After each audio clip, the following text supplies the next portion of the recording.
The knowledge is one thing, and doing things the right way is one thing, and that's good too. But messing up's also a great part of life. I fucked up a lot in life, a lot more times than most people. But one thing I pride myself on is I've always, every single time, learned from my mistakes. And that's part of the journey. That's one of the best parts of the journey, is the lessons you learn along the way. There was one fight in my amateur career that I did not like this guy. He did not like me, and that was probably the best fight of both of our careers. And a lot of people, they said it was like the best fight of that year. It was a crazy fight, and it's because of that I'm not letting this motherfucker beat me. Now, I will die tonight before you beat me. And we had a hard 5-round fight, but You won that fight? I did not. That's one of the splits that I lost.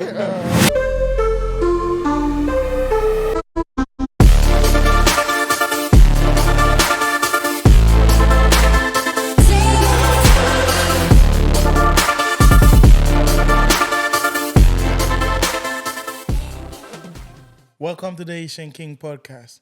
For all the fans out there, all the MMA fans, all the fighters, today we got a special guest with us, and this dude is a bad dude. When you see him on the street, you don't want to fuck with him. I can't guarantee you that much. I mean, I had to see him, a chance to see him fighting, so I got a chance to have him on the show. So without further ado, Austin Soileau. Austin, man, thank you for coming to the show, bro. Thanks, man. Thank y'all for having me. I think you did a little too much on the introduction, but I appreciate it, man. Well, you're a bad dude, I'm a though. normal guy. I mean, you're a bad dude, man. You're a bad dude. man. A lot of people, especially with a few liquor in them, they think they can fight. Whatever they probably won a few fights in high school and think, oh yeah, that makes me bad. But you fight for a living. It's like there's levels to this shit. Yeah, like compared to the average Joe, like somebody can probably weigh like 40, 50, 60 pounds heavier than you and they still don't stand a chance. Not everybody can say that. So trust me. You see his face like, Yeah, it's like, I know. I don't like to toot my own horn. Yeah, I don't. Man, how you doing, man? I'm good, man. So Austin, let's go way back. So how has everything started? How's the whole process, the whole thing? From MMA? From everything. I'm talking about since How do I find myself in this dumb sport? Yeah. Okay. High school or something, got a pair of boxing gloves. I had never had any interest in combat. I would try to avoid fighting back then, if anything. And then I used to watch WWE and stuff. That was what I was into. I remember the first time I watched a kickboxing match on TV. I was a little kid, and I remember thinking how can people kick, use their leg that high? And that's my first memory of combat sports. But anywho, got a pair of boxing gloves, and then me and my stupid friends in high school, after school, we would just be like, hey, let's fight. And then one thing led to another. I realized I enjoyed it. And then I found a karate school in my town. Did that for a while. And that was cool. But at the time, I was just a young kid who wanted some contact, and karate wasn't really that. So I went to boxing instead. And that was more my stuff. And then that led me to find Josh Quahagen, and I've been with him ever since. But let's just say you got with Josh and you started doing it. You're having fun. You're enjoying it so far. You were just doing it as a hobby, and then how did the whole thing switch from a hobby to, hey, I want to do this for a living? Yeah, I can't remember. I can't really remember the moment. It was just I'm gonna do this. I think it was just one of those things. I enjoyed it in the time, and just a young kid, just getting out anger, I guess, and just being good at it at the same time. It was just fun. And then, I don't know. The one thing just led to the next, and then I got pretty good at it. And watching these guys on TV, and I'm like, I could beat some of these guys. Even at the time, I couldn't. I was a freaking young retard, but I knew eventually that I could. If I just kept at this, I was like, I can beat that guy one day. So, but we were kind of talking before this whole thing started. As a fighter, I've told you, people that knows fighters say, man, those people are just wired differently. They're not wired as the average Joe. In your personal experience, what's the reason behind that? Why are those guys a bit crazy? It's just not a it's not a normal sport. Like we was talking a while ago, it's once you're in there, there's no game. You know, like I'm fighting to go home to my family and stuff like that. You know, so I don't. It's very barbaric, but at the same time, it's like it's the realest thing in life. You know, that's the way I look at it. It's the only in a world full of like just gimmicks and fake stuff on social media. This is pure. You know, this is real. I get 15 minutes of real life. You know, like. But I mean, let me ask you this though. You're a fighter, and you've been doing it for a while, and you're pretty good at it. First time I actually got a chance to see you fight, you won, and I'm sure you got family members and close friends that knows you do this for a living. Yeah. Has any of them like try to bring you into a fight to where they're like, hey man, you know who I am? Do you know who my cousin is? Oh yeah. Let me go grab him real quick. Yeah. My sister, she's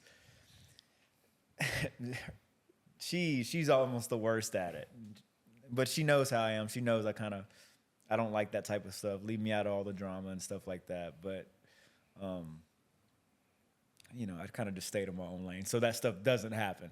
You know, like there's been times where I'll call Austin. No, you won't. No, you won't. I promise you won't. I will not answer.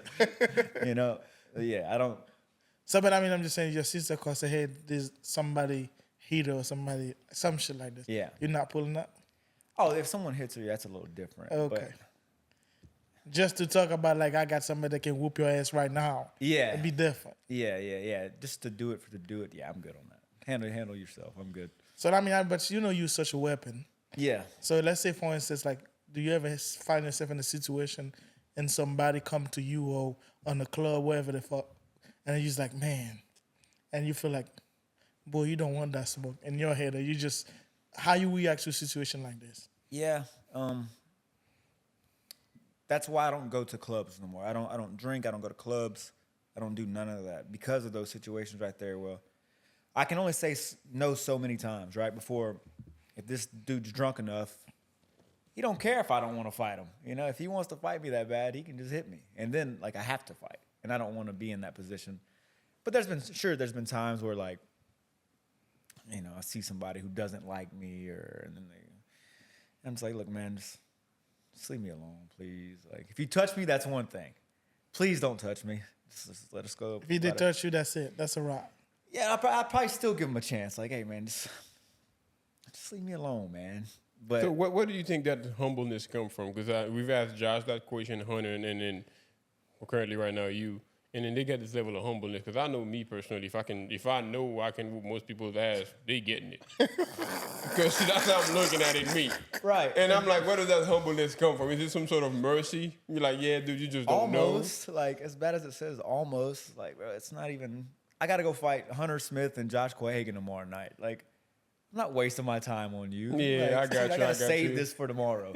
And it's like when you have to do that stuff every day, it's just like, man, I don't want. I get sick of doing this. It's like almost work. You know what I'm saying? Yeah. So, like you're coming home and someone's nagging you to do more work. Like, man, get out of my face. I ain't get on that computer. I can understand that. That's the way I look at it. This is so funny, bro. This dude over there want to fight, and this just feel like this is work, bro. This is work for me, man. I don't want to do this shit. Like, and I do this shit every day, man. Every day, man. Hey, man. Even on the bad days, I gotta do this shit. I'm trying to help. I'm trying to help you right now because you don't know what you're trying to get yourself into. Because if you get me mad, because now I got to do this work, I'm pissed off. Yeah, you about to get it. Like, I'm already sore. You're making me freaking act out of character. It's all bad.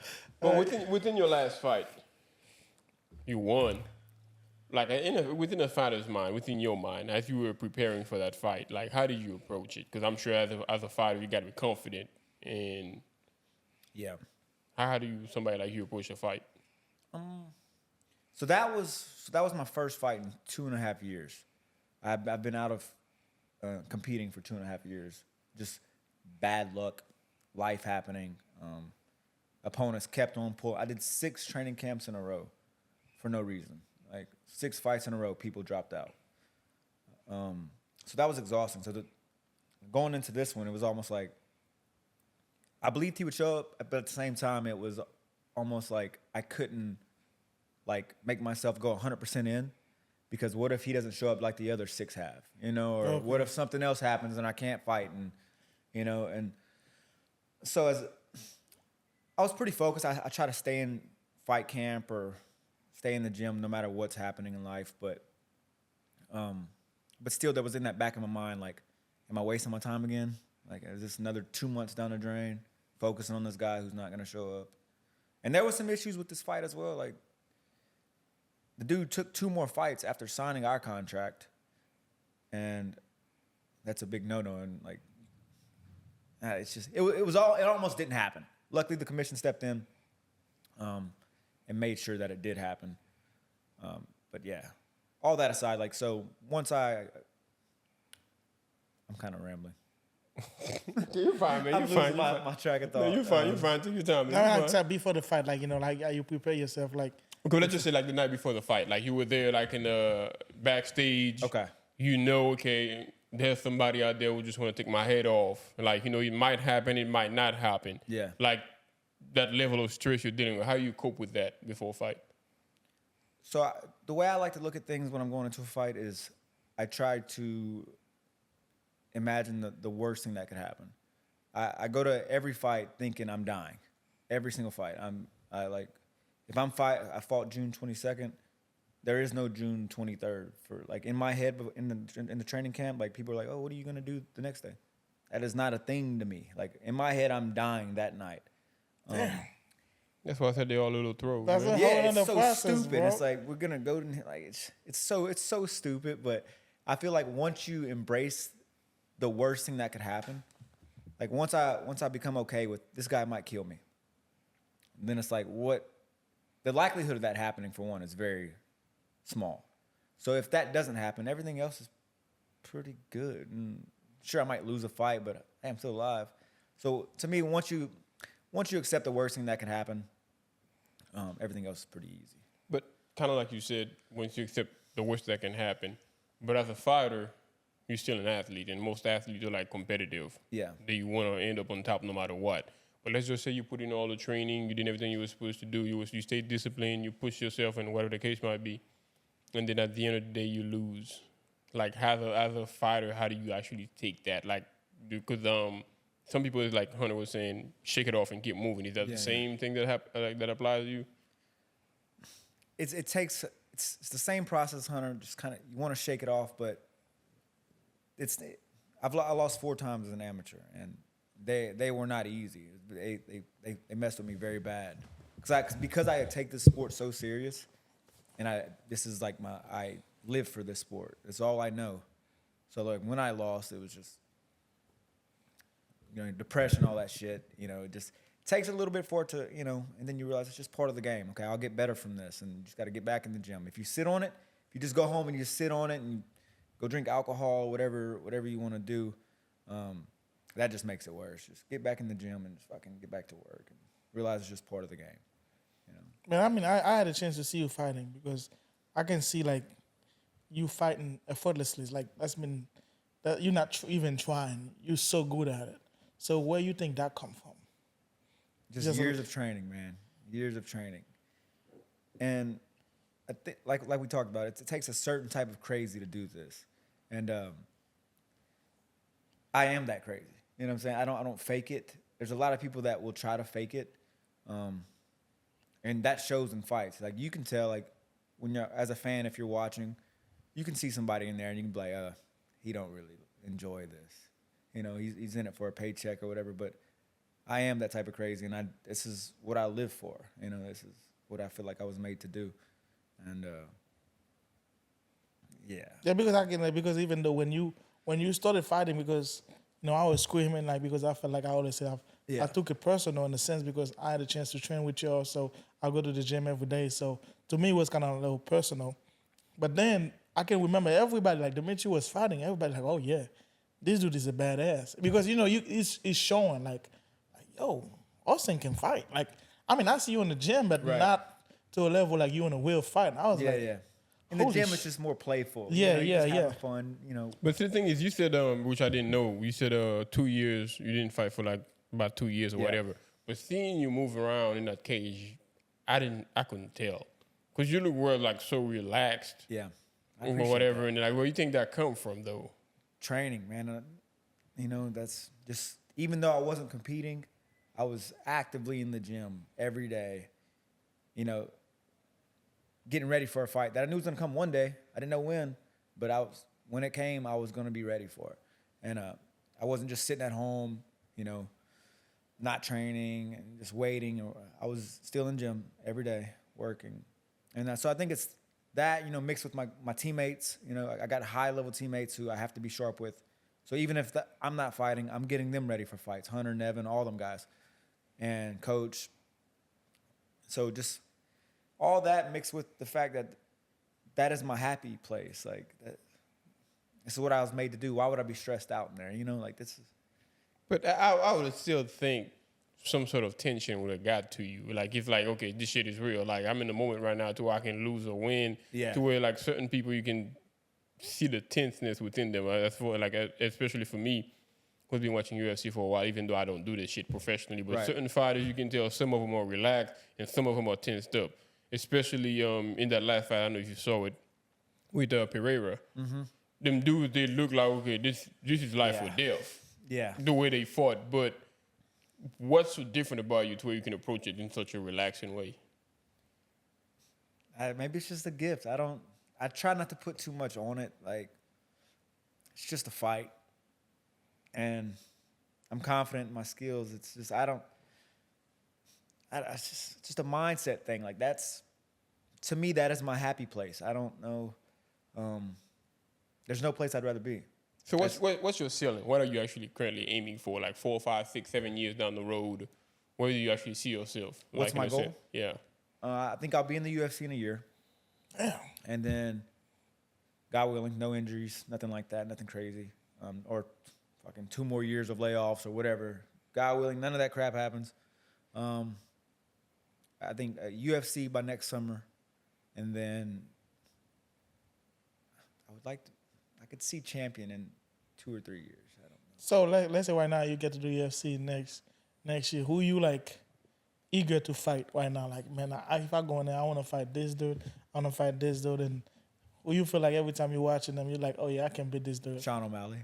As crazy as that sounded, It does sound crazy because I know Sean. I mean, I don't know Sean, but I've seen that guy fight. He's so good, but I'm a Sean fan. I love the dude. I love watching him. But my teammates all think I'm crazy when I say it. But I'm like, dude, that's the fight I would die on. Like, that's my heel where I like, if I got a chance to fight him, he's gonna remember me. I don't care what I gotta do, but if I don't beat him, he's gonna remember me. And I would die on that heel right there die trying. You know what I'm saying? Like, But you know what's interesting about you saying Sean O'Malley, and because kind of like you've been saying, man, look, I'm just good at this. This is fun to me. I'm just doing it and whatever. right. Sean, if anybody ever seen Sean fight, he's just like that. Like, you know, his little walk-away knockout he does. he's And having he's fun. like, to just punch you, see you fall, and then walk out. Like, to him, he's not tense about that at all. It's like, I'm just this good at this. And you kind of give me that vibe. And you think, you think that perhaps because of that vibe is somewhat just like yours, you think that's the reason you're so attracted to that fight? Yeah, his style, he just flows, man. He gets in there and he kind of just lets the art, like, happen.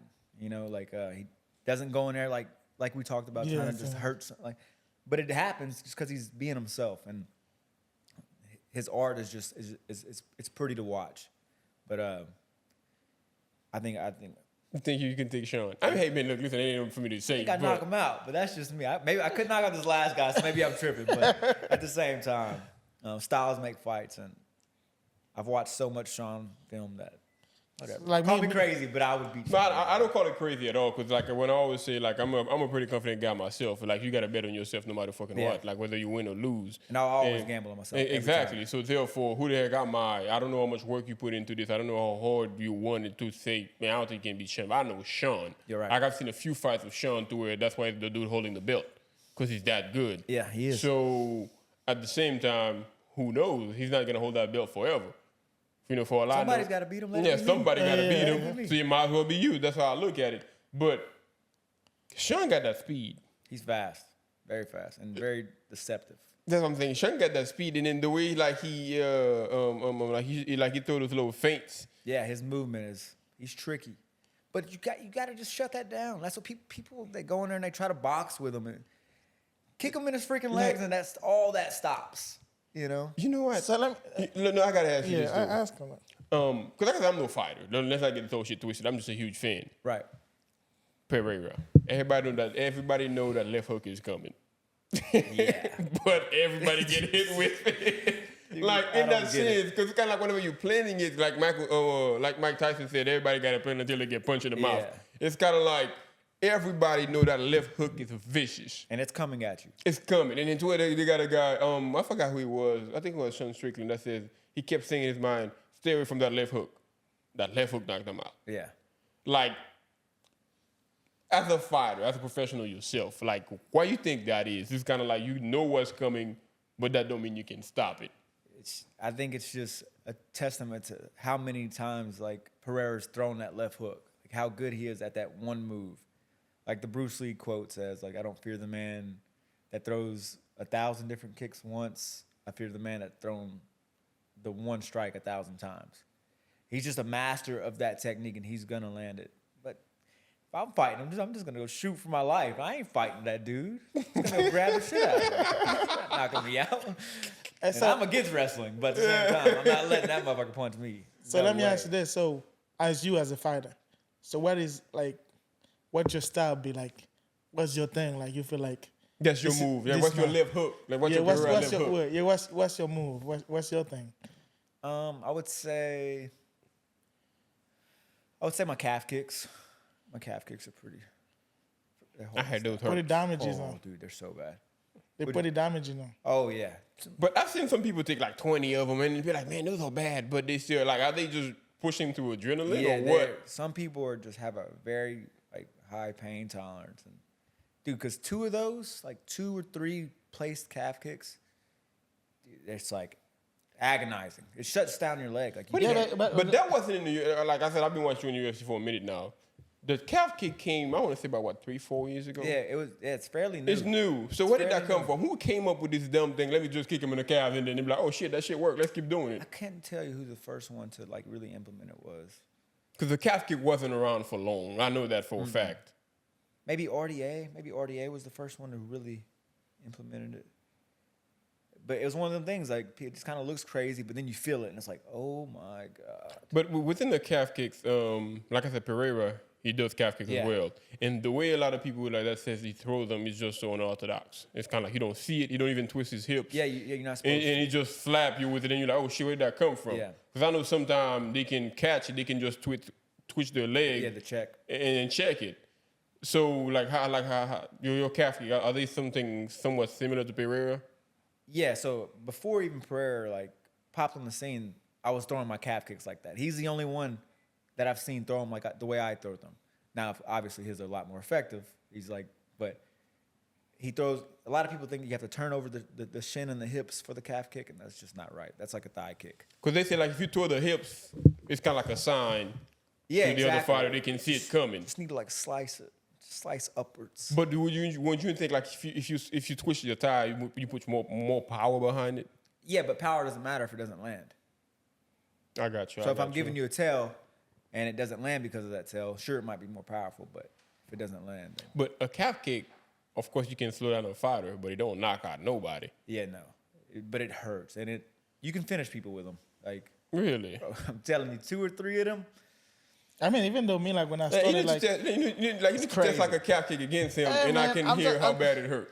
I don't want to. You know, hey, Austin. I want you to know that Austin been training me, and my whole goal is, like, I'm gonna beat this dude ass without touching me. I'm talking about like literally don't touch. If he touch me, he wins. But that's at the level. I'm the beauty of the UFC, like MMA. That's what makes me such a big fan. It's kind of like, in a sense, you playing chess in there, and I'm sure you can relate to that to an extent. Like wrestlers, they know they don't want to stand there and strike with you. Right. You're gonna knock them out. Right. The chess game is, I'm just gonna take you down, like Khabib said. I'm just gonna take you down, drown you, and then while you're drowning, you will discover yourself. Who the fuck says that? Just to show you, like those people are just throw it in the head. But with him, he can work out as much as he wants, and I'm sure he's gonna get more better technique or the heck it is he does. But one thing I know, I'm still gonna be a better athlete. In a sense. that doesn't mean. And then what I mean by better athlete, I know I got more stamina than him. That's for sure. Okay, all right, cool. That's cool. Tell him about my kicks. Yeah, kicks are really good. I was actually was this yesterday? Yeah. Like thigh kicks, like in the thighs. His hips. I was very surprised with how good his hips were. I got the kick, bro. Once he slowed it down, I was like, let's see what you got. It's just like right now, it's just telling me how to throw the kicks and what to perfect it. Bro, I'm telling you, I'm a bad dude, bro. When it comes to me, I'm just saying, if you touch me, you win. That's the level I want to be in. Like, literally, if you touch me, bro, that's it. Yeah, you might as well fight professionally then. Don't, please. You might as well go professionally then. That's how you want to push it. You might, somebody can even touch you. You might as well go professionally. Like, if you're that good to where you can't even be touched. I'm talking about talking about can't be touched. What's the name of that guy? Brazilian guy. Used to be the GOAT. Middleweight. Ball guy. That front face kick once you come. You know what I'm talking about. Anderson Silva can't be touched. Give me your opinion as a professional fighter in that dude, because like when that dude was at his prime, he was one of those guys that couldn't be touched. Yeah. And then it's kind of like you could see whatever you're gonna throw at him coming. He was like my first idol. So Silva in his prime he was a different animal, bro. He was just at that time of MMA where it was just if you had a good overhand to a takedown, you were almost winning every fight. He was like the first one who was like great everywhere. Like he had good jiu-jitsu, and his striking was just levels beyond the whole game. And I see he was great for his time, and he's one of the best ever. But if you put him in his prime in today's UFC, you'd have a problem. I don't think he touches the belt because Izzy is him 2.0 in a sense. And just that style is just more known now. And but it's thanks to guys like him. You know, he paved the way for the rest of the strikers and stuff like that. But yeah, if you put him in today's age, I don't think he's the GOAT. But he is the GOAT now. You know what I'm saying? But no, Anderson Silva also going to be the GOAT. Because I remember like back then when I first got into UFC 2012, 2013, you know, I used to play that game. That kick he threw, that front face, like at Vitor. Yeah, you don't even see that shit coming. And it's just like boop in your face and then you're out. So to me, he's a GOAT in that sense. Like you said, he paved the way for the other people that got coming. Of course. But you know what my favorite move in all of fighting is? That question mark kick. Yep, that's a good one. Izzy throws it very well. That's why he's my favorite fighter. Dude, and the thing is, it felt like such a cheat code. I'm like, why doesn't everybody do it? Hips. People don't have the hips. But Dame could probably do it. He's got the hips for it. Yeah. The thing is, I don't even know what a question mark kick is. No, I don't. But the thing is, see if you could throw it. But that's just saying, like. But the thing is, because I don't know anything about like the. I mean, he knows. That's the thing is, I can't do him. He's just known. That's the difference, right? But the thing is, think about it. If I know I've seen him, then I'll practice him here and there, not a lot. Bro. But I know what it is. Because like when I see Easy throw them, I think he was fighting, what's that guy from Brazil? Big buff dude. You know what I'm talking about. Paulo Costa? Paulo Costa. Yeah. He was fighting that guy, and he kept throwing him. I'm like, man, that's such a tricky move. Because you know what they call it, a question mark kick?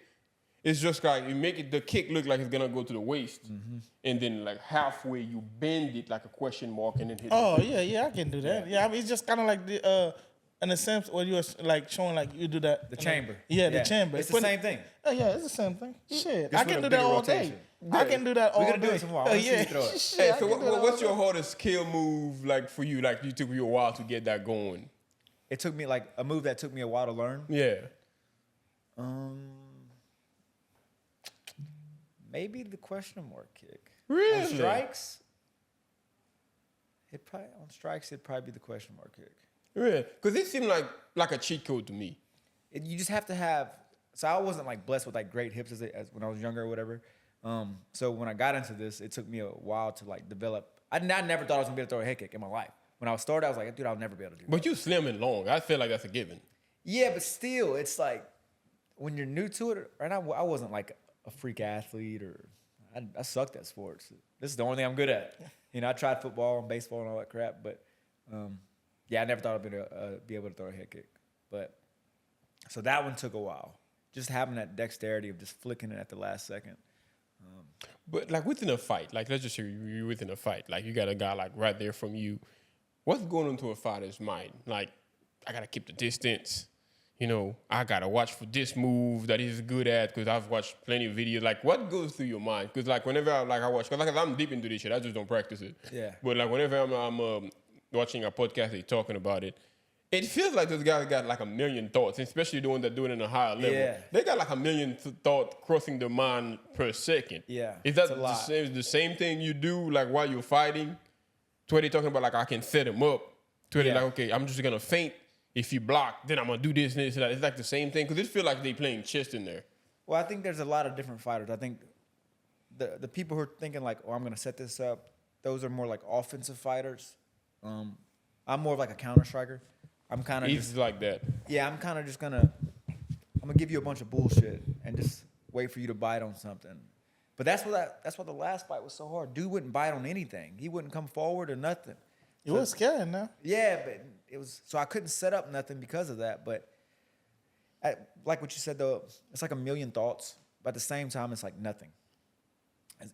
All them thoughts are like going, but it's so empty. It's a very weird thing where it's, and there's also the thought of like, what the fuck are we doing?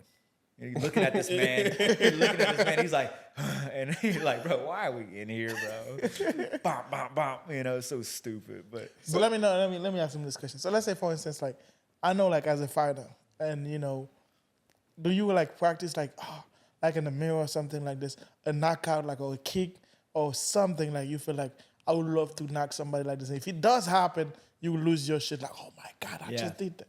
Do you practice something like this in your mind? Like, yeah, of course. I'm big on visualization. Yeah. You know, I'm big on that. I think mental reps of training and just seeing things, I think that's almost more important than physical reps, in my opinion. So I try to implement that a lot. But for this last fight, I kept seeing spinning. I was going to open up with a spinning back kick to his face. And I thought I was going to knock him out. I was like, for weeks I could see it. I could touch gloves. He's going to step that way. Boom. He's going to catch him right on his chin because of the way he blocks.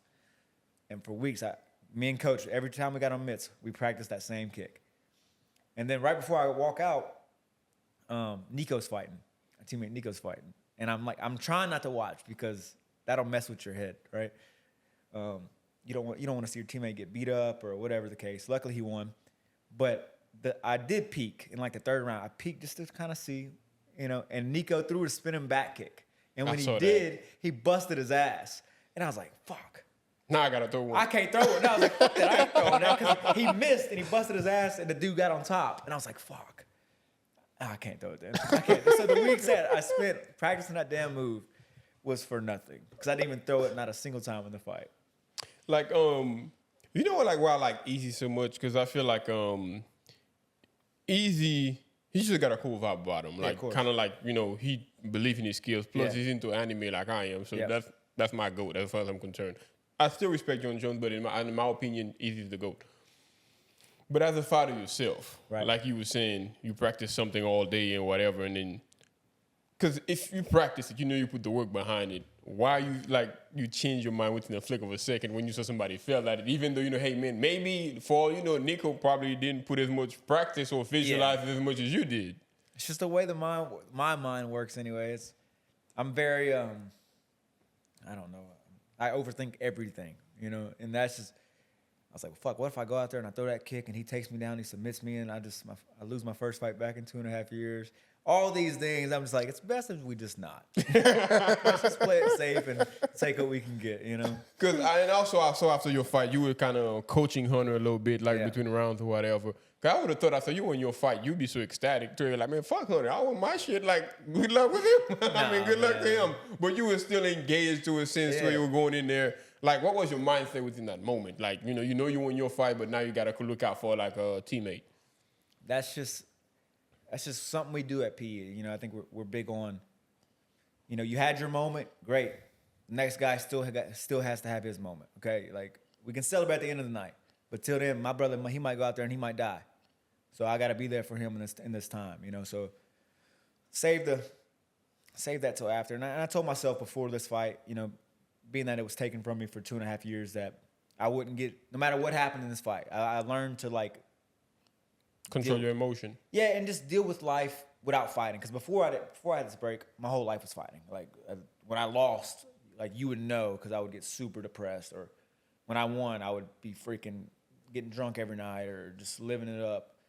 Because MMA was my life, you know, and it still is. But at the same time, I've learned to like, you know, appreciate life without this. Like in case maybe one day I hope not, but maybe one day it's taken from me again. I've learned to already like deal with that, you know. So it's like I told myself before this fight, no matter what happens, first round KO, I lose, whatever, I don't give a fuck. I'm not getting too high if I win, and I'm not getting too low if I lose. It's just another day, right? It's just part of what I do. You know? So was it like a mindset you kind of adopted after, like before, before the 2-year break? You kind of adopted that mindset from now on to win? Because I've heard people say, just to touch up on what I'm trying to say here. There's this guy, I forgot he was an NBA player, and he said whenever he shot like a 3 points, he made it, he doesn't score. Like he doesn't celebrate. Right. It's because it's kind of like he realized whenever the highs are so highs and the lows are so lows, it tends you the hell up. Yeah. To where you're seeking that high so much, but Yeah. at the same time you want to avoid that low, and it tenses you up. To where it's kind of like whenever you shoot a 3 points, you don't celebrate. So he said sometimes as soon as you shoot it, you get back in defense. So it's kind of like you don't care whether he makes it or not. And then he said when he started looking at things that way, he realized all his threes was falling through because to him it didn't mean shit whether he made it or not. Right.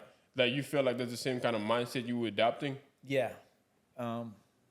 Yeah, that's exactly what I've tried to like. It's hard though. It is hard because, you know, you do put so much time into this and you care so much about it. You got everybody who freaking knows you and who's ever met you cheering you on. You're going to go knock this guy out in the first round. And it's like, all that sounds good, but it's like A lot of pressure at the same time. if you let it, you know, if you. But yeah, that's what I'm saying. You never didn't feel the pressure? seem like it, though. Like, I watched your fight. You didn't Yeah. seem like you on that. I'm not, whether you were or not, I don't know. But No pressure. As far as, like, the way you were moving in the octagon, like, in the cage, I'm like, okay, you can tell. Yeah, you wasn't under pressure. all that shit, all that attention is all just noise, right? It's all it is. These motherfuckers ain't in here fighting. Like, That's a precious mindset, though. yeah, and it's just, it's like, sure, I want to put on a show, right? I want to entertain them if I do it naturally, but I'm not gonna go out of my way and put myself in harm or to please these people. You know, it's like, cause who was there when I took this 2.5 years off? Ain't nobody in these crowds. They didn't care about me then. Fuck you, you know what I'm saying? I thank y'all for the support, but at the same time, it's like, I'm not about to go out of my way to freaking get knocked out so you can, you know, like. But that's a precious mindset because, like, at least for me, the way I'm looking at it, you know, of course, you've done the work, you've done the training and the whole 9 yards, but yet right there, you're fighting in front of your friends and family and so on and so forth, and everybody tell you, man, you got this or whatever. Yeah. And then you walked in that cage. I feel like to an extent, some of that would have played within your mind to where you feel like, oh, shit, I'm going to let so many people down. I'm going to let myself down and God knows how many people if I get knocked out. And then all that pressure would have made you tense up to where you could, I guess, in a way, like, you know, affect the fight to an extent. But with you, it wasn't even confidence. It was just like, I don't even give a shit. I'm just chilling here with you. It's what I do. You know, like, this is not, that wasn't my Super Bowl. You get what I'm saying? Like that, my Super Bowl is coming when I fight Sean O'Malley or something. Maybe that's my Super Bowl. But you don't feel like that mindset wouldn't affect you, though? Like, as relaxed as you were to where it seems like you don't even take it that seriously? That's what the greats do, right? Look at Sean O'Malley. He's that good because he's just like, all right. I don't care. Yeah, you're right. I don't watch basketball or nothing like that, but I would imagine like LeBron James or they probably do the same. I don't know. But within the same sense, when you listen to a Kobe Bryant or Michael Jordan, those guys, they took that shit as if it was life or death. Oh, I do. Don't get it wrong. I do. Like, I live like, but at the same time, it's like, I don't know. It's so hard to explain, but I live for this shit. Like, But in a sense, I know what you mean, though. Like, because as relaxed as you were, like, you know, whenever you got a hobby, let's just say you got a hobby you like to paint. You just enjoy it. Yeah. And under win and under lose is just the pure joy of it. And that's kind of the vibe I got for you. To where it's kind of like, if I mess this painting up, I'll just start again. I'm good. That means it's working, right? If you believe that means it's working. But no, if I would have lost, it matters a lot to me. but at the same time, in this game, emotions are your enemy. Like, if I come in mad to a fight or something, you know, that's not good for fighting. You know, or and you have to like almost be a robot in this game. Like, it's just the way fighting is. You know, you got to go in there like cold and just. And it's a fight. I could be the better fighter, and 9 times out of 10 beat this guy. But on any given night, he still can knock me out, and I understand that. And you know, that's just part of the game we play. And so going in there just cold and just not too high, not too low, just being cautious and just being aware that could happen. I don't want this guy to knock me out. You know, Like within your own experience, though, let's just say like you're fighting, because like as you said, and like from what I've heard, Hunter, Josh said the same thing. If you let emotion get within it, you're gonna lose or whatever. But I've seen some fights. Let's just say Jon Jones versus DC. That shit was wild. Yeah. Or McGregor versus that's the best Habib. rivalry ever. But I would have thought that emotion would be like an extra push to where it's kind of like I genuinely hate this freaking dude. I felt like that perhaps would have given you an extra motivation because you know you got emotion behind what I'm doing. No, that's the thing as well. But that emotion between them was like real. You know what I'm saying? It wasn't like some fabricated thing to where it's like I have to make myself hate this guy to like go try to hurt him. They hated each other just naturally. And so I've had a fight like that. There was one fight in my amateur career that I did not like this guy and he did not like me. And that was probably the best fight of both of our careers. Like, and a lot of people, they said it was like the best fight of that year. It was a crazy fight. And it's like, it's because I'm not letting this motherfucker beat me. You know, I will die tonight before you beat me. And we had a hard 5-round fight, but You won that fight? I did not. That's one of the splits that I lost. Okay. So I don't know if it was a split though, but I mean, Yeah, it's that's me.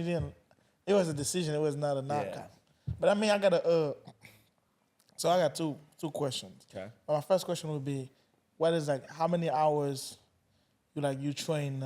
You feel like you train a day? Like I'm talking about like your work ethic, like you know how much work you put in, and like within a training camp or something like that. yeah, just like like how, like you say you crazy about this. This is what you do. So what is your like you got the Kobe Bryant, the Michael Jordan in the sport.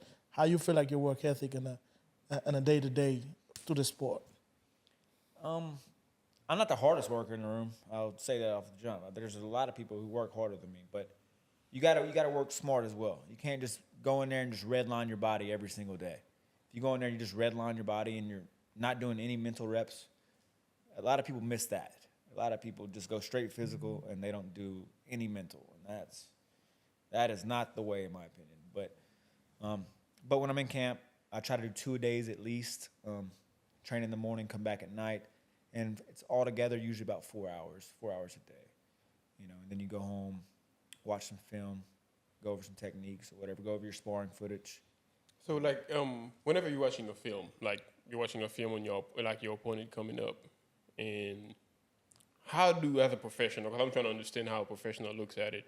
You're looking at it, how do you get certain patterns to where you can be like, well, I can see that he threw that left hook a lot, or the way he's staying. He got this little combo you like to throw. Like, how does your mindset process all of that and then trying to remember it within the fight to apply it?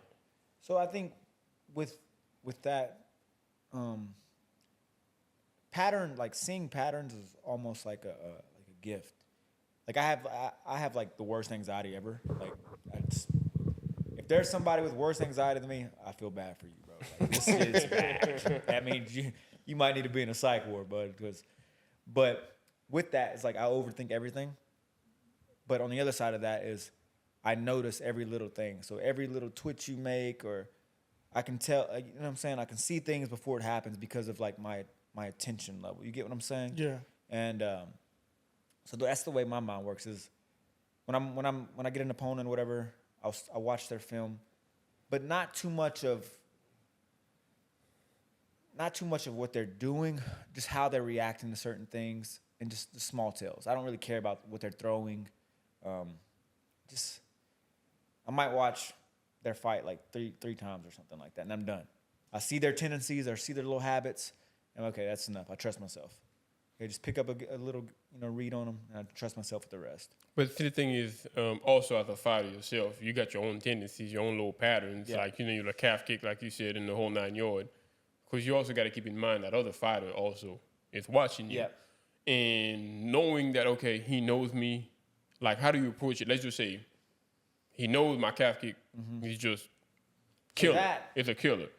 I think one of the biggest difference between a great fighter and a good fighter is recognizing your own patterns before they do, like in live time. So if I say we're fighting and I throw a left hook and I drop my right hand when I throw my left hook, I need to be aware of that before you can see that. Like, even though you might not have countered it, I need to be like, well, damn, my right hand was down right there. Can't let that happen again. And I think I'm very good at that. Like, I'll realize where I made a mistake in live time before they do. And it's also the mindset of, I don't really care what you're going to do. I don't. I'm gonna make you fight me. I don't want to fight you. You're gonna have to deal with me, right? I'm gonna pressure you, make you deal with my skills rather than having to deal with yours. And also, you're gonna like that one. Touching the WWE. WWE? The Rock. Of course. The mic game was crazy. Yes. Conor McGregor mic game is crazy. Yep. And when you're in a fighting world, yes, you can have all the greatest skill ever, but if you want to be successful, you want to make it all the way to the top, you want to be like a chimp that everybody want to get behind, yep. Your mic game got to be A1. So what's your mic game? It depends. Like, if we were getting just like the real me, I'm really just mellow. But I also know on that side of it, you have to do that shit. And there will be a time for that, and I'm not worried about it. I think I got that covered when the time comes. So you feel like you can talk your shit when the time comes? Yeah. When it's needed, it'll happen. You be talking trash? I used to a lot, so that's why I'm very. You reserved. feel like you got it in the bank? Yeah, that's there. I don't. Let me hear your trash talking right now. Man, you like Conor McGregor ain't sorry I'm late. I just don't give a shit. I'm about to fight Justin right now. Man, you ain't about that smoke. You ain't ready for this shit. I said, be like, man, I think that's my line. Yeah, but no, like, what's your mic game? Because, like I said, your mic game gotta be crazy. Like the type of legendary moment, the Conor McGregor, sorry I'm late, I just don't give a fuck. Those type of shit, you remember them forever, especially if you're the fit of sport. That type of shit make you want to, oh, fuck, I'm getting behind that fighter. Because the skill is one thing. You can train your ass off. You got the skill, you can knock out anybody or whatever. But unless you got the mic game, it's kind of like, just like Sean O'Malley. Yeah, you'll get lost in the sauce. You get lost in the sauce. Kind of like Corey Sandhagen. Pretty much. Corey Sandhagen is one of the best fighters ever, but nobody really knows him. That's what I'm saying, because you ain't got the mic game. And then within the world, whenever you watch the UFC, it sucks, but it's a business. It's part of it. You got to have the mic game, like The Rock. What makes The Rock The Rock? If you came from WWE, the dude just could just talk shit. Yeah. Nobody could match him.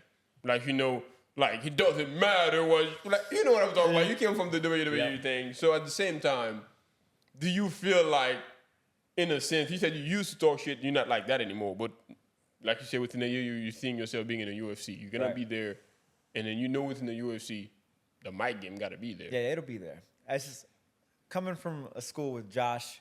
Y'all know how Josh is. Yeah, it's kind of hard. It's hard to because he doesn't want us to be like that. He doesn't want PE to have that image, but he understands, like, in this business that there has to be that at a certain level. If we're just amateurs, just talking shit to be a jackass on Facebook, get some Facebook attention, that's just like, bro, for what? Like, you're not getting anything from this. It makes the gym look bad, and I used to do that. I used to have a problem with that. But I've changed my ways, and it'll be there when. I like the one Conor McGregor said, "I want to take this time to apologize to absolutely nobody."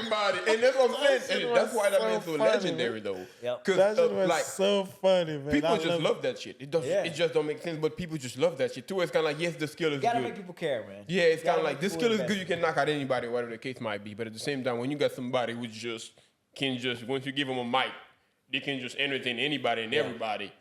it makes it 10 times to it. Like the skill look like it's about as better, like 10 times better than it actually is. Yeah. And like you said, plenty of fighters we've seen got the skills.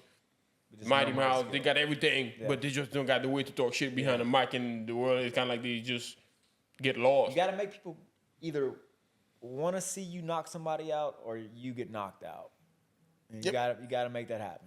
But the only problem I have with that though, like if you talk shit, you better back it up, because I feel like sometimes them guys being like the fight, the last fight Saturday, when the guys was like, it was like the black guy. In Gary. Yeah, he was jumping, doing all this shit. Fest. He was MVP? doing all this shit, and then But it was a snooze fest because of Gary. Gary's a freaking loser, bro. I hate that. Like, I don't like him too. Like he just got a face. He just got a face you want to hate. But I like MVP though. I thought MVP but MVP lost the fight. I thought he won. I could see why. Like it was a close fight. It's kind of like he go out the way. Anything, man. He didn't do anything to MVP, man. It was just... Wasn't that last fight with Pereira? Because honestly, that's gonna be like that's the dude starting to be slowly my favorite, especially once you hear his story. Like he done gave up fighting and he saw Easy. Like, cause he beat Easy in the past twice. And he saw Easy being a champ. He was like, man, I beat that dude twice in the past. If he's a champ, shit, let me see what I can do. And then now everybody get to see who Pereira really is. Yeah. That last fight, he made it seem easy. So easy. He never was in danger. They stared at each other for like 5 minutes. Yeah. That's that type of intensity. And then he just dog walked him. Yeah. It was crazy. I told Hunter, I was like, bro, there's no way he can just keep getting away with this. Like, he just makes it look so, like, the left hook's coming. He just gets away with it every time. Every single time. And then and that kick too, man. He knocked him out with that kick. Because that left hook in it, he got this scary vibe about him. Yeah. Like, you can just tell that's a mission. Like, whenever let's just say you walk into a bar, there's going to be this guy that talk a lot of shit. You just know he ain't about that life because he's talking it. Yeah. And there's going to be a guy in the corner just quiet. He give you that quiet vibe. Like, don't fuck with me. Don't fuck with me. I just got it like that. And then whenever he come in, like when we was just staring at that dude, and every single time he knocked somebody out, some people, they just start running around the ring and He's jumping. Just cold about it. He just walk away like, yeah, I just did that. Ain't Who's nothing next? to it. Who's next or whatever. Like, do you feel like that's like a mentality a fighter need to have, or perhaps it's not that necessary? I don't think it's necessary, but also I think Pereira is also just a very good guy. Like, he's so humble and like he's not. He's very confident in himself. So it's like almost like he expects it. So when it happens, he's not surprised at all. He's just like, knew this was gonna happen. That left hook is a problem. Yeah, dude. And like, it's the touch of death, man. And as an Easy fan, and I gotta say this, a person as an Easy fan, I don't think Easy's better than him. I know Easy beat him once, but I don't think Easy's better than him. No. I feel like Easy be like, hey, I got my lick. Yeah, you ain't getting it back. I'm gonna quit while I'm ahead. And that's why it's that the way Izzy handled that one. I lost a lot of respect for him because of that. You feel like you should have came back and fight him again? Yeah, so it's one thing to beat him and then go about your way, but he beat him and then he just online talking shit about it. Well, bro, come fight him again. Like, if you're that confident, come fight him again. And like, as you he fought you so many times. That's what I'm saying. As you said, you lose respect for him. But to me, I'm not gonna quite word it that way. I just feel like the men feel like, this man is better than me. But I whooped his ass. I got away with it. I'ma just, quit while I'm ahead. Yeah, and that's fine. Hey, that's fine. But just don't talk shit to him. Because I mean, like you said, if you're talking shit, do it again then. But thing is, he went up with like another weight class too. So, but thing is, Easy fought in that weight class before. Exactly, and got beat. But that dude was like fucking 3 times bigger than fucking Easy. Yeah, like he had no business. Alex beat him then. Did Alex beat that guy? Yeah. Okay, that was Alex's first fight at 205. Man, that guy's a problem. Yeah. You can't. What do you do with him? Man, that dude. I don't like it. I'm a Jon Jones like stan, but at the same time, I think the fight to make right now is Jon Jones versus Pereira. Alex. Yeah. A lot of people want that fight, but I think that's the biggest fight they can make. But they got to fight Miocic first. For what? No one wants to see that. But in a sense, I feel like, yes, you got to give the people what they want, but that guy is the greatest heavyweight ever. Yeah. Like, you got to show him his respect. It's kind of like, you got the greatest of all time, the greatest heavyweight ever. Let's see what's better, and then we can move into a different path. If Stipe was active, I would say yeah. But he hasn't fought forever. He fought like over a year. It's been longer than that. I want to say probably. He fought. Who he fought? I think he fought. Because it's been a year since Jon fought. He fought Ngannou last, I believe, right? Yes, when he got knocked out. That was a while back. That's maybe 3 years ago. Really? I remember that fight. Jon fought over a year ago. That was Jon's last fight. Yeah, he fought that French guy. What's his name? Cyril Gane. Cyril Gane, yeah. Who's And a he made bad that shit look motherfucker. easy. And it made it look so No, easy. that dude wasn't no bad motherfucker. Ain't no way that dude make that shit look that easy. No, And that dude is good. Cyril Gane is amazing. But Ngannou beat him, though. He ain't got no ground game at all. He barely beat him. But he don't have no ground game at all. No. Okay, so therefore you cannot be that guy because you know right now where MMA is moving, you gotta have you gotta be able to stand. At least if you don't have a ground game, at least have a good ground defense. Yeah. Scrambles and stuff. Yes, he had none of that. Yeah. But to me, as a fan, I'm sure as a professional you got like a different opinion. But to me as a fan, I'm like, okay, I don't think that dude deserves all that respect. So what's the other guy that's currently right now? Tom Aspinall. Haspinall. What's your? I don't know much about him. What's your opinion of Haspinall? Do you feel like he's a threat in a sense to Jon Jones? He is, and it's but everybody's a threat to Jon until he grabs him, right? Or until he's in there and he's like, well, that fucking was easy. You know, everybody's the next big thing until they fight Jon. You know, so I don't care to see that fight, but Tom is good. Tom is very good. I would like to see Tom versus Alex. That's a good fight to make. Let him have that. Aspinall, yeah. And then let Jon fight winner. Alex is not a true heavyweight though. No, but he was 230. He walks around at 220. He was 230 something on fight night the other night. So, and Tom Aspinall, I don't think he's that big of a heavyweight. So it's not. But Aspinall's big. I've seen him. That little guy. Yeah, he's a big guy. Yeah, he looked like he's walking around. I don't know on fight night, but he looked like a guy that walk at 240, 250. Yeah. But they say they want to move him up to heavyweight, so maybe that's the fight we'll get. I don't know. But I feel like sometimes whenever they rush those fighters fast, like okay, let's just say right now you get in UFC and you're knocking people head left and right. That'd be cool. And then they like, hey man, you're so good. Now we want to push you to 170. You got to fight Khamzat or some shit. How much you paying me, bro? But at the same time, it's gonna be like a stain within your record. Because Yeah. let's just say you just know.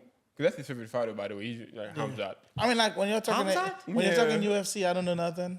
But- That's why I don't speak. But And you got a striker coach yeah, and your favorite fighter. listen, hey man, listen, hey, I'm like I don't know nothing about the UFC. I'm just getting into it because Saturday really was truly the first time I sit down watching the whole It's thing. a crazy experience, right? Yes. So and then I had to got Josh, go watch your fight, and I was like, oh shit, I'm really into this shit now.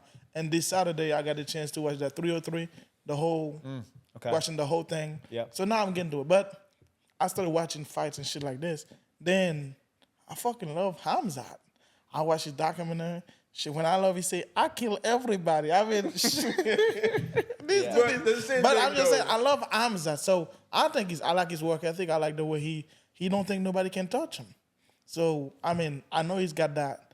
Like he's a good striker, though. He's the first fighter from Dagestan that just, like, is not humble at all. Because if you At compare all. him... I don't think I don't know why you keep saying that. He's not. The man is. I don't see it like he's not arrogant either. He's just the man. He is the most arrogant. It Oh is, my it is, God! It is. And Hey, especially, the man know he what. got. Look, Hey, if you I'm compare, not I'm gonna tell taking you what. If you compare all them, because like I said, you new into this shit, so allow me to teach you real quick. Okay. If you look at all them guys that came from Dagestan, Yeah. they don't have no mic game. They don't talk no shit. They just sit there, Allah, man, and this and that, fight, and then go back home. They ain't got nothing to say about nobody. Hamzat came to this game. He's like a different breed. Dissing Man, I'm gonna everybody. kill everybody. I This get- guy I like, get- whoa, where okay, this guy came from? I'm probably gonna. I'll give you that. But in the same sense, to me, when I see him talking, that's the shit I like. I mean, the man makes is you entertained. Yeah, the man is speaking. I mean, And he's that's speaking his that's truth. what's so attractive about the Yeah. mic game, though. Like, Because if you I got the see- mic but he game, people sucks. gonna get back behind you. I'm looking at him like because he fight. His whole thing. He went and like fighting. I don't know. He's like Switzerland. He's like 30 fight, and like wrestling. He's 30-0. The man is talking his shit. He spent 4 years in a little room, and that's all in the gym. He said, man, people say You watch his YouTube documentary. Yeah, that's what he saw. That's he what he say, saw. hey, let me say, everybody say you leaving the gym. I actually am leaving the and it is. He got his little room Yeah, in his the little gym. They room give was him set up in for there. 4 years. That man that's all he knows. And the man talking his shit. That's cool. You say he's here, man. The man is talking his look, shit. listen, but Talk that's your most shit. fighters, though. I love him. That's bro. most That's fighters. most You gotta fighters. think about it. But at the same time, what I mean by he's talking like he's a little bit arrogant It's the fact that when you compared him to all the the other guy, guys okay. that don't, and all the guys work is just as hard as him, if not harder. And as a matter of fact, there's this guy, I saw this little short recently. This dude that's training with Habib, because right now Habib's the coach. And then when I think Habib had to go back to his country for like 2 weeks or whatever, that dude was throwing a party. He was like, man, thank God this dude is leaving, because he's pushing those guys to that limit. That's what they do. At the same time, you can tell, like Habib, when he first started, he was whooping people left and right. When they be like, hey, man, you're so great in this and this and this and this and that, he'd be like, man, that's not me. That's all Allah. Yeah. That's not me. Hamzat, I mean, fuck this. I'm killing everybody. Hey, I'm here to take. I need to fight tomorrow, brother. I fight somebody. Yeah, but then he pulls out of 10 fights in a row. But I think he got like some issues. Yeah, he definitely has some health illnesses, issues, which is where- fine. He got some health issues. You got to back up But- the shit you're saying. But he been backing it up though. He's that. And dude. hold up, he's had 2 very questionable performances. Gilbert Burns took him to the brink of death. Gilbert Yeah, Burns I was a watched fight. it. You can say he backed, like he ran away from that. That was like a war. Yeah, that but was like Gilbert's not that good. But you're right. He's though. okay. Gilbert's not that good. That dude like He's a good gatekeeper. Yeah, he's like And an then air guy. Kamaru come off the couch. Usman come off the couch on like a week's notice. Yes. And arguably beat him. But But I'm gonna tell you, like in my opinion, that upper don't weight mean class much. too. Upper weight class. Like, not my opinion don't match shit. But if you have UFC seen this fight versus Trailblazer, Versus Trailblazer? Kevin Holland? Yeah, it wasn't much of one. yeah, you gotta give that man respect. Though. Kevin's a 70er. What do you mean the 7th year? He 170. That's the same weight class he fought in. Thought they fought at 85. No, 170. They both Okay, went to okay, fought in okay, 170. Like he just walked in there, made it seem like that guy didn't even belong in there with the cage. He did ragdoll Kevin. Okay, so therefore, Usman, I feel like when they fought Usman, the difference is within the fight within Usman. It's kind of like, okay, this is the first time he's fighting like a champion, like a guy that just know, hey, But man. he was off the couch. I know he had before the Usman fight. had it. Usman took it like the week before. Off Really? the couch. Upper weight class. But you can't say he got his ass whooped. It was just a war. Like somebody that's bringing the war to him and he brought it himself. It's not like he got his ass whooped. Yeah, Most no, of these he fights didn't you get get. his ass whooped, but he also didn't whoop no ass. But like I said, that's why I say it was just a war. Like they just both Yeah. keep fucking throwing. Like but Gilbert Burns is this type of dude. One fight he goes all out. The next fight he don't do nothing. What is he doing? So at the same time, maybe for all we know, maybe when he was fighting Khamzat, it was just gonna be one of these One days of where them nights he was gonna die on. type of thing. But Gilbert Burns, I think I heard he's like a double back, a double belt jiu-jitsu. What the fuck does that even mean? He's supposedly like super high level in grappling, but Why you never don't- see it in the fight. That's what I'm saying though. Why he don't capitalize on that though? Like let's just say that's what I'm good at. Yeah. Let me try to take you within my world. And like It's different, man, when you get punched or elbowed in your head. A lot of things change fast. hey, talking about hit, what's the strongest hit you ever received in a cage? Where it's kind of like, oh shit, that hurt. Wow. So Gage Gill, the guy I did not like, we was fighting, and I threw a high kick or something, like I was preaching to you yesterday. Yeah. When you kick, make sure you off the line. It's because of him. I threw a fucking lazy kick, and he just bombed my shit. Just, bye out. And I remember just looking up like, what the fuck? What just hit me, bro? And I just got to get up. And that dude hits. He hits like a. It's different how hard he hits. But I'm the only guy that he's beat that he didn't knock out. We had a 5-round war, and that dude hits extremely hard. Like when you wake up the next day, do you be like extremely freaking sore to it? Like Oh, while yeah. you're in bed, you thinking, why the hell am I doing this shit? Yeah, even after this last fight, I didn't take much damage on. Look outside looking in, like he's like, okay, he's just chilling, like he looks good, bro. The next day, I was like, holy fuck, this is what a fight feels like. It was miserable, dude. So what's the next time we can actually see you competing again? That'll probably be August 3rd, hopefully. That's close as shit. Yeah, I was sore, but I didn't take no damage, long term. So where you gonna be fighting at? 'Cause I want to be there if I can. Lake Charles at the Civic Center, I believe. For Really? Peak. Yeah, this one be for Peak, yeah. We're in contract. We're in negotiations like now. Hopefully we can find an opponent. We talked numbers and stuff today. Now we're just waiting for a name. But Also, let me ask. So, when you do the fighting, so you don't even right now you don't even know who you're fighting. Yeah, I don't have a name yet. So that whenever time they say, "Hey, this guy," you can say yes or no. Yeah, so I manage myself. A lot of people have managers or whatever. I manage myself, and I talked to the matchmaker all day today. I'm just back and forth about some things, and I was like, yo, just give me a name. But he said he's gonna be looking some up, and obviously, say he offers me like a fucking 6-0 guy, I'm like, no, I'm not fighting that dude on my second. You know what I'm saying? It doesn't make no sense. Okay. You know, you gotta build your pro career smart. You know, you gotta like Mayweather type thing. Yeah. So that in the amateur career, that's when you wanna, like I was telling you wanna fight the hardest fight you can in an amateur, because once you go pro, it restarts. All them 9 fights I had as an amateur, it doesn't matter. Like I'm 0-0, you know, and then. So you want to find out who you are as an amateur. Take the hardest fights you can, and then as a pro, once you know who you are, know how far you can go, start taking the right fights that build you up. Okay, so you taking to get 5-0, because a 5-0, if you get to 5-0, that's about the point where the UFC's like looking at you. Yeah, I got you. And then that's when you take like harder, like somebody. Yeah, like once you get 5-0, then you gotta start, upping your competition. But kind of like you said on that, I agree with it. It's actually smart, especially somebody that's 6, 7, 8-0. We're like, okay, that dude's been on a rampage. He got the confidence and all that type of shit. I do not want to be the next guy you run over. Yeah. So, or whatever. But within the UFC, to my understanding, most people don't have that choice. It's kind of like they tell you who you're fighting and you got to show up. If they say this guy is 30-0, you're showing up. Once you're in the UFC, that's the thing. It's like you're there. Like you made it to your dance, right? Yeah, that's like, what you want it to be, right? Once I'm there, whatever. Then you gotta test yourself. Then you want to be the best in the world, right? This is the guy to do it. And if you have a good manager, you still like, hey, that doesn't make no sense for like Sean O'Malley. How has he not fought Corey Sandhagen yet? That is insane, because he has a good manager. You know, it's hard to negotiate at that level, I would imagine, but at this level, you kind of just gotta. Who's Sean fighting next? He's fighting Spanish Merab, the little wrestler, Aljo's teammate. I think I know what you're talking about. Because I thought he wanted to fight that Spanish guy in Spain to get a double belt. Oh, yeah, it's Ilya? Yeah, but I don't like that. I thought that would be a good fight, because that Spanish dude got them hands, man. I think he knocked Sean smooth out. I think Sean just using that to just get some more attention, you know? And plus, Max is going to beat the shit out of Ilya. Really? You think so? I'm not sold on it. Hunter's like the Ilya's biggest fan, and I'm like, dude, I'm not sold yet. He beat Volk, sure, but that was Volk after losing twice to Islam. You know, like he didn't have that same aura about him. You know. And I said that talking about aura, and I've kind of touched up on that also with the Hunter. Usman, when Usman was just fucking lapping the whole division, running through everybody. He just had that aura about him. You're not beating me. And then that dude kicked his head. That was a beautiful kick. Yep. You can't hate on Leon that Edwards kick. was the fucking man. Like, you can't hate on that kick. That kick was smooth. Like, that's like one of them kicks when you see it, you're like, that shit look like an art. He's not the same guy ever since. No, and that's the thing, is that aura is... Once Volk was beat, man, he just didn't look the same, you know?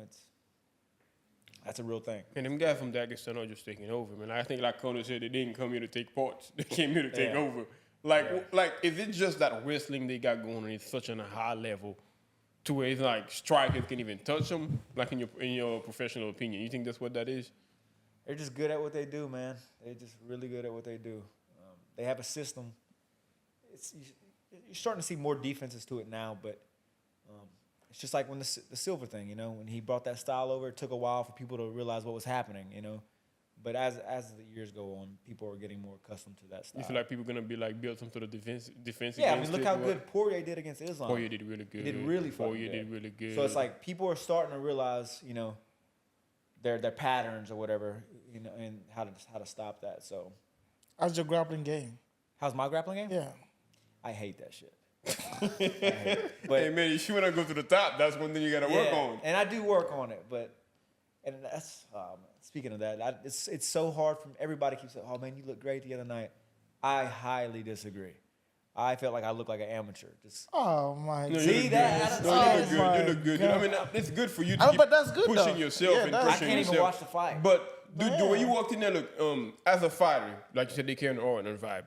Hunter, he walked in there like he knew he was gonna win. Yeah.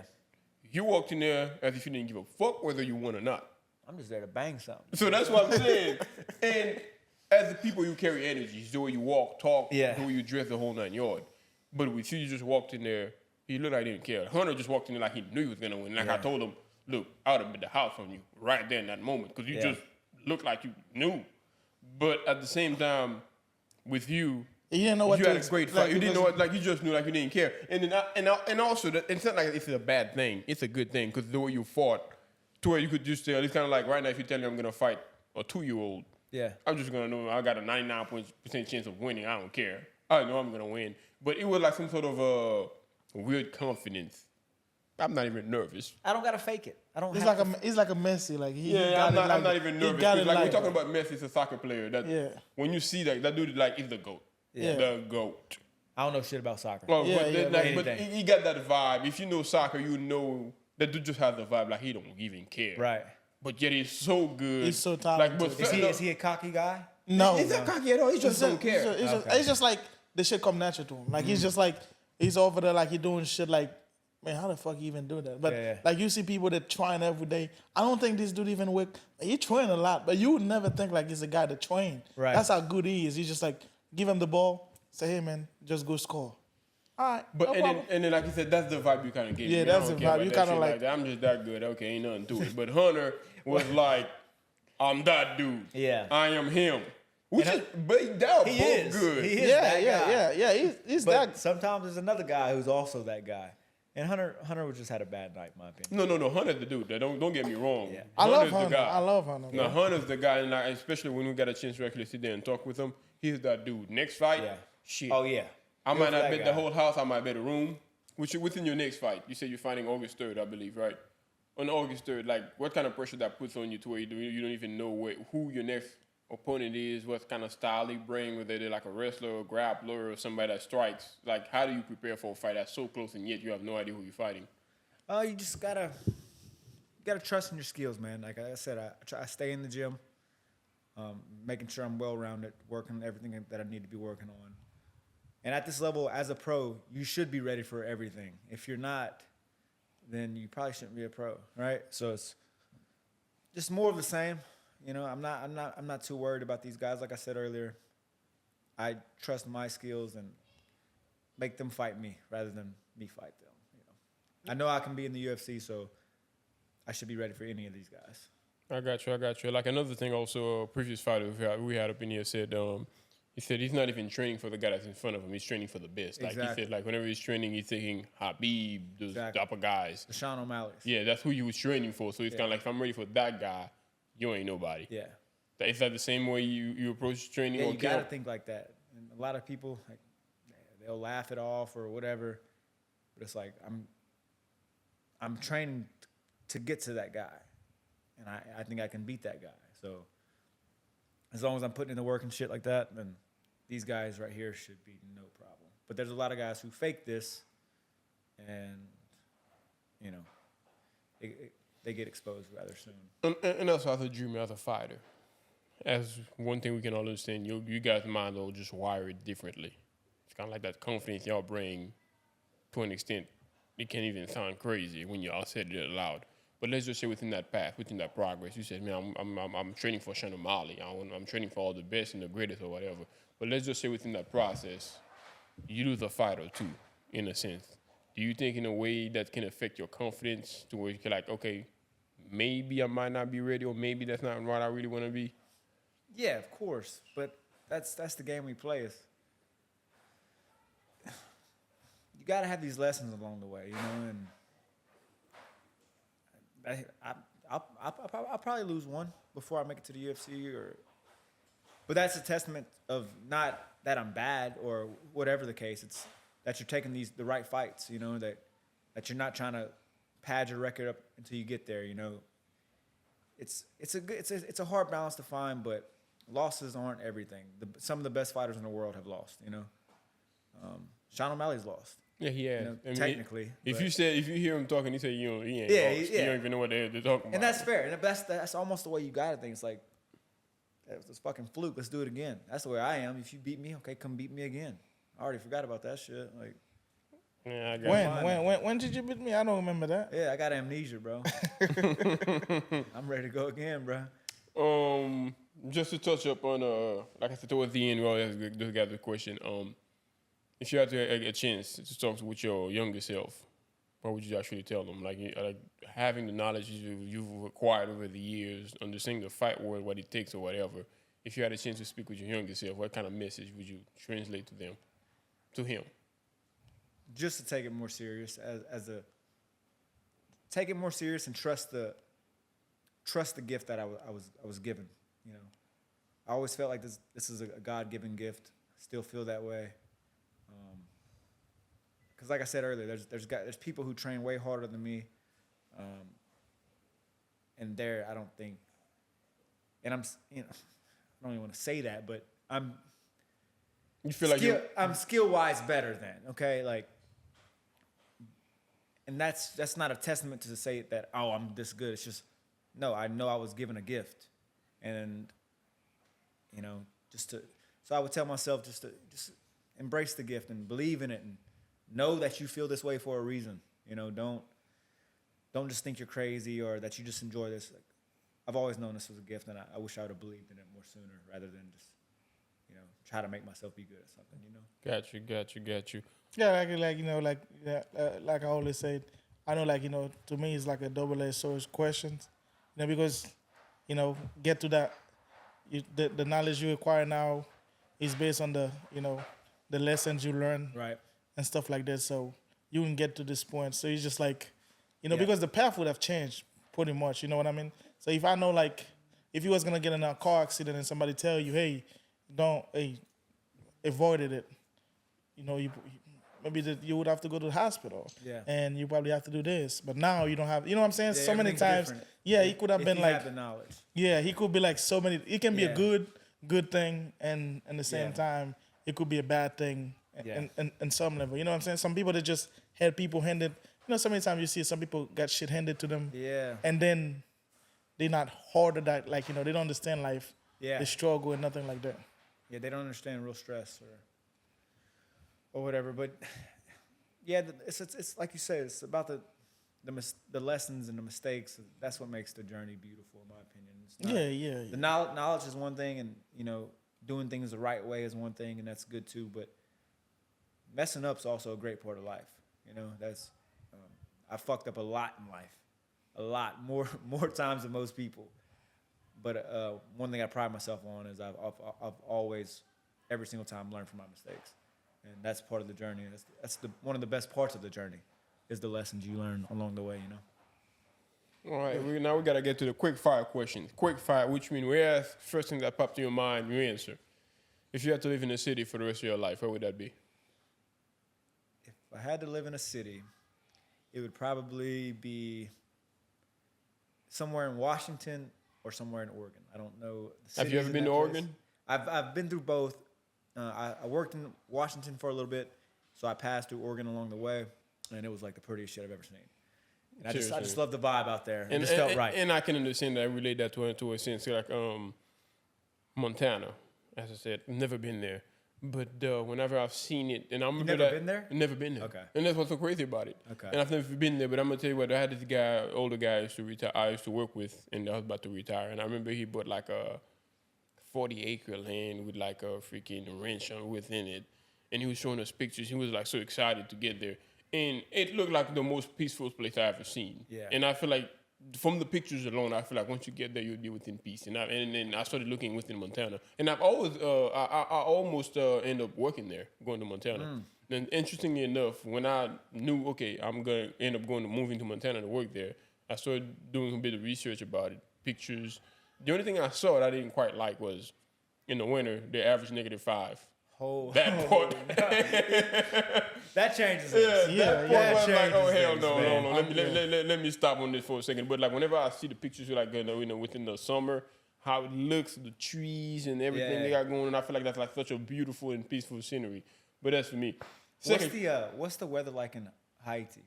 Like, what's the hot and what's the cold out there? Hot probably be like I don't know 105, and the cold we're talking about like cold where everybody to like. Oh yeah, like when you have to put the weather on. 60s.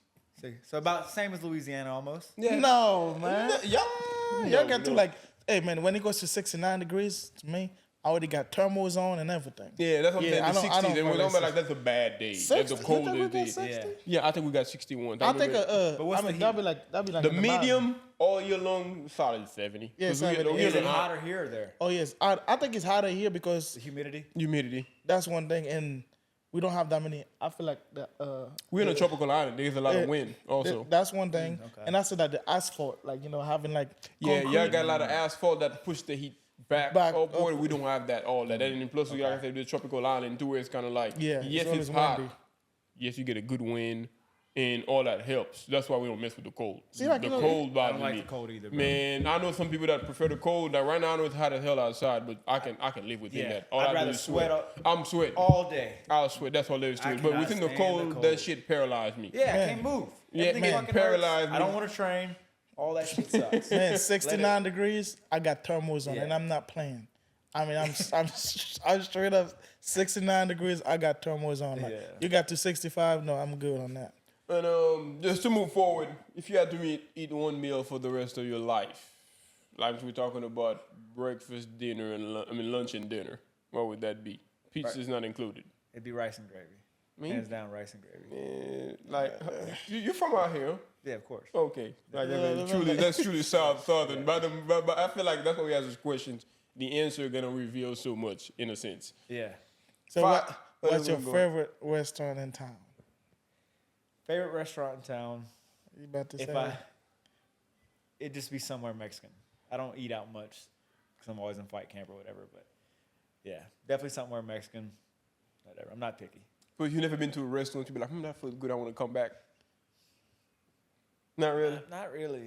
man. If it's not eggs, my Hey body doesn't really know how to handle it. man, that That's fighting what it lifestyle is. is different, man. The fighting lifestyle is different. Nah, we talking coffee? Okay, and that's So you what drink a lot of coffee? Oh yeah, I live on coffee.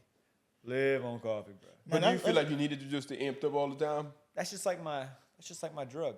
That's my vice. You get what I'm saying? I don't smoke. I don't drink. I try not to drink sodas. So that's just my treat of it. That's my favorite part of the day is waking up and getting a fucking coffee.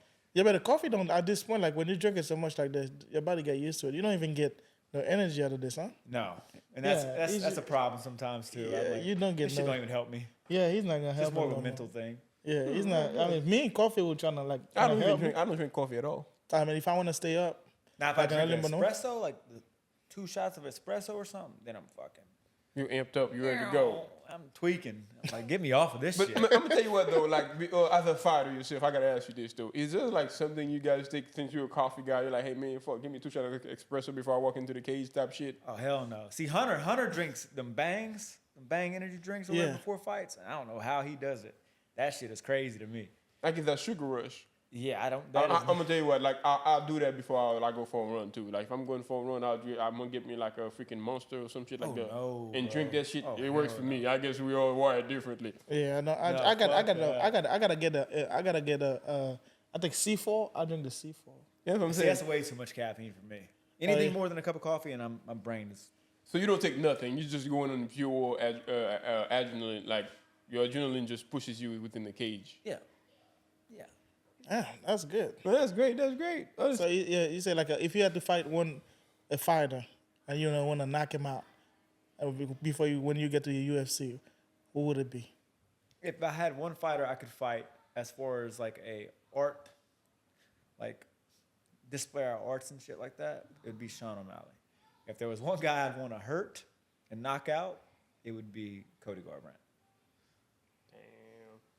Man, Sean O'Malley, man, that's a bad dude. He ain't bad enough. Hey, that's the mentality right there. That's how you gotta look at it. That's how you gotta look at He it. bleeds red just like me. I ain't Oh, worried. that's it. Hey, yeah, like I said, if you breathe oxygen, man, we get like I got a chance. That's how Now I show look. me a motherfucker that bleed green. No, okay, now it's like okay, I want that. Good on him, bro. I mean, but that's a good mindset though, because Sean O'Malley get to Sean O'Malley. Like, let's say 20 years ago, did you know who that was? And- the man and, step on the thing. He probably was sucking shit just like that, watching somebody on TV say, what, I'm gonna be that dude. And You the thing never is, know. and the thing is, see that's the beauty of it though. Like that's why when you said that if he bleeds red, we got a chance. First fight, I remember when he was in the not Survivor Series. I forgot what it was. When he was like, When he was like, "Welcome to the Sugar Show," Yeah. he had no tattoos. It looked weird. I'm like, "Who the heck is this little white dude?" Yeah. And, He was and a I was vegan. and I was watching that shit live. The dude was like so slim. Yeah. And he had this little weird fro going on, and he wanted us fight, and he hopped up in the Drew cage. He was like, "Welcome to the Sugar Show." Yeah. But that Sean O'Malley and who we got currently in front of us is two different guys. You can tell the aura changed. It's like, okay, now I believe I'm that dude. I'm not preaching that I'm that dude, but now. But he always believed it. You know, he himself, he always believed that he would get to that level, and he did. You know, and everybody at the time when he got to chaos, like, who's fucking this guy? Look at this guy. That's exactly how I was like, You know, fuck is this little white even skinny me. dude, man? And then he just keeps proving people wrong. And self-belief is a big thing. Visualization, all that shit. It sure is. It sure is. And I can see myself knocking him smooth the fuck out. Okay, you say you visualize a lot. Yeah. Let's go through the visualization together. How do you see, like, right now, let's say, I don't know, year 2, 3, 4 years, however, you're facing Sean O'Malley or whatever. Like, would that be still, like, an interest to you if he still hold the belts or if he doesn't hold the belts anymore? Yeah, I don't think he'll hold the belt that long, to be honest. I think Corey's going to beat him. But whatever. I think he'll still be in the UFC once I make it. And he is a weight class above me. But for that fight, I would put the 135, that should be easy for you to get there. Yeah, that ain't nothing. But he can't check low kicks. Kick him in his legs. Once he starts worrying about those, you just punch him. Easier said than done, but that's how you gotta look at it, though. Yeah, all them little feints he does, little dribbles and shit. I ain't buying none of that shit. Hey, man, hey. So you feel like you're studying them enough, like, man, All that shit's weak. All that shit's weak. Like, it's weak as fuck.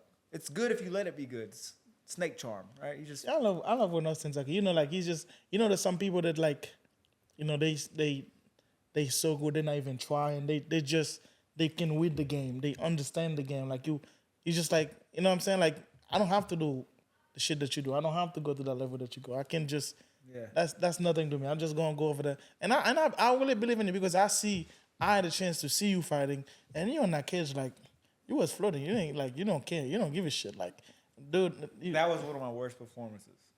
I can't wait to see the best. I mean, I can't wait to if that was your worst, I gotta see your best. I gotta see your best. But that's the thing. I still to this day, I've had 10 fights, and I've still to this day, I've never had a fight that I even proved like what I like.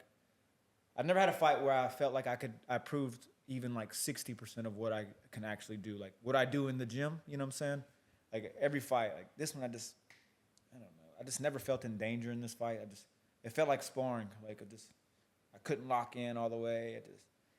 I can't even watch that fight back. I probably watched it 3 times, and I'm just like, oh my god.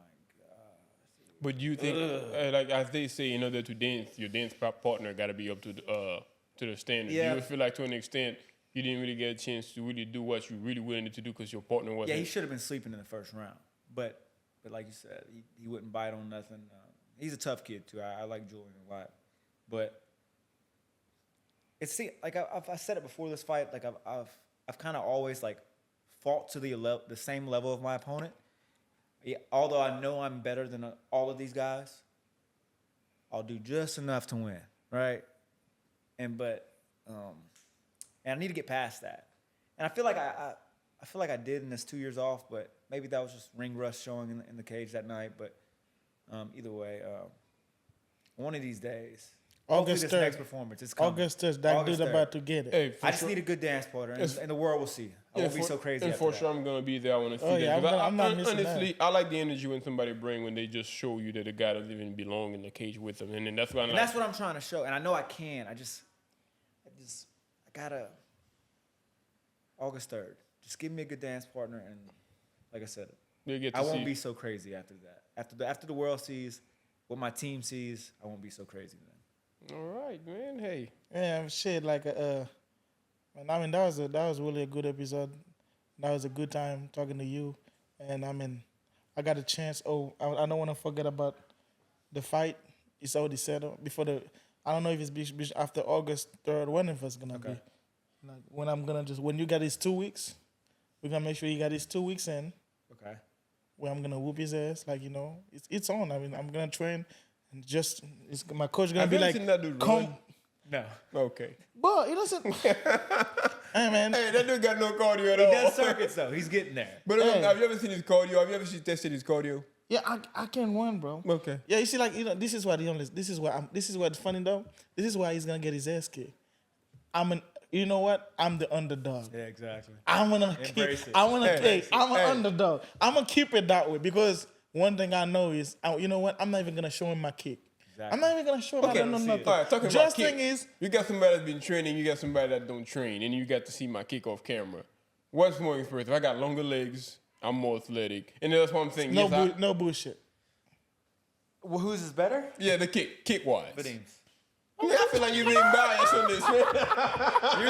I feel like as a coach, you're being biased on this. He's not being biased, bro. I have no dog. He's not being. Hey, man, he's not biased. Hey, but guess what? I'm gonna be in there. I'm You gonna got some natural shit with you, but his is good. and then, look, like I said, I'm gonna get in there just for the sake of that. And then, honestly, I'm looking forward to training with Josh and you and all them guys because I like y'all vibe. That humbleness y'all got within y'all is really admirable to a sense. But I'm gonna get in there once I get in there, and then you can truly, I guess, reevaluate things. You got to see him. You've been training for like a month now. Funny thing is, I'm not gonna be humble. I think after I whoop his ass, I'm gonna be humble like y'all. I'm gonna be humble like y'all. But as of right now, he talk too much shit. You're gonna treat him like a son. That's crazy. That's gonna be. Hey, you're gonna be over there be like, that's my boy. He been saying this shit. I'm telling you, I'm gonna be. With that gut. He keep talking about. Hey, every kick you throw, that gut gonna be like, like Tyson Fury. Have you seen Tyson Fury back fat? I ain't worried about all that. He's talking his shit. I just know he's been talking his shit. He think because he watch, the UFCs that I'm telling you. You know, in sparring, it's like we're not gonna hurt it. We're not gonna hurt each other, knocking each other. No, nothing like that. But I'm gonna make him feel that power. But I'm gonna tell you what I'm gonna focus on. I'm not even gonna focus on the head kick or all of that shit, that calf kick. I want to learn that. I think when I get there, I want you to teach me that little technique. I want to get on that because it's almost a cheat code. It is. That's what I hear. And but this gotta be. And also, I've heard people who got like, maybe you can speak on that. People who got like skinny legs compared to like thick calves can take them better than like. Cause when you kick somebody with skinny leg, you can hit the bone. To it, kind of you gotta watch out how you throw that kick. Yeah, I was like gifted and cursed with fucking bird legs. So this is straight bone. So it's like when people throw leg kicks at me, I don't really feel them. Look at my legs. Yeah, no, I'm just saying, but the thing, digging that muscle. But the thing is, man, I'm just saying like this, as of damn right now, like even Josh, he don't feel nothing. This is dead. Josh don't feel nothing. No, he don't feel nothing. This why they don't feel. This is like a for them. This is like a fucking. You didn't even see like when them guys in Thailand practice. They kick trees and shit. Yeah, they don't feel this. This is dead. Like you gotta keep kicking until like you don't feel nothing on those. You kick something, even though when you kick a punching bag, you feel it just right now as a rookie. Yeah. I don't know all that little kick you're talking about. It's actually not fun. Yeah, it takes some conditioning. Just the kick, not even even like just the kicking part. It's even you feel it, bro. And the first time I got in the punching bag, I was like, holy shit, that shit fucking hurt. You just have to keep doing it until like they don't feel nothing. They dead. This shit been goddamn hell nah, bro. That's why I was like, man, when I see them guys, especially when you see them cauliflower ears like that, you just avoid them. Like them guys got them ears, you can just see it. Like that's what they call it, cauliflower ears. Yeah. You just know them, boy. I mean, but it's like I was telling him off camera because the first time I saw it, and I was like, man, what's wrong with this dude's ears? So, like in the gym, I was like, man, that's weird. But I didn't say nothing, I'm just saying. So, and I see a few of them got it. I'm like, okay, cool. It's a sign. But then I heard a guy say, man, like I was watching the podcast. He said, man, you don't want to fuck with, like when you you go to somewhere and you see this guy with the cauliflower ears, you don't want to fuck with these dudes. I was like, I Googled it. I was like, holy shit. That make a lot of sense. Because I would never know. That's a sign. And see, that's how I show y'all how much advanced I've been in that sport compared to him. Because when you see those ears, you just know them guys, you don't want that smoke. They've been doing that. They've been doing that. That's what they do for a living. They've been getting punched in the head like since they were like 3. Same, I apologize. I didn't know, man. My bad. I'm sorry. It's just, I don't want to get punched. Because like getting punched, it's something, bro. But the thing is, what has he been doing over there besides punching bags? That's what I am right now. So, you know what? You know what's funny though? You see what he's talking though? He got that little. He just talking that shit like he think like because he been watching this shit. He think that's gonna be punching bags, man.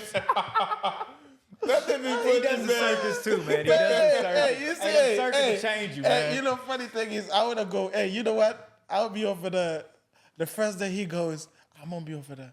Hey, got him something because I don't think he knows what he's talking about because he's just been But watching. see, the thing is, I'm gonna tell you what though. Like, One pyramids. Yeah. One set of pyramids. hey, I stay fit to a sense. I run and I work out like 4 or 5 times a week. Yeah, fight's different.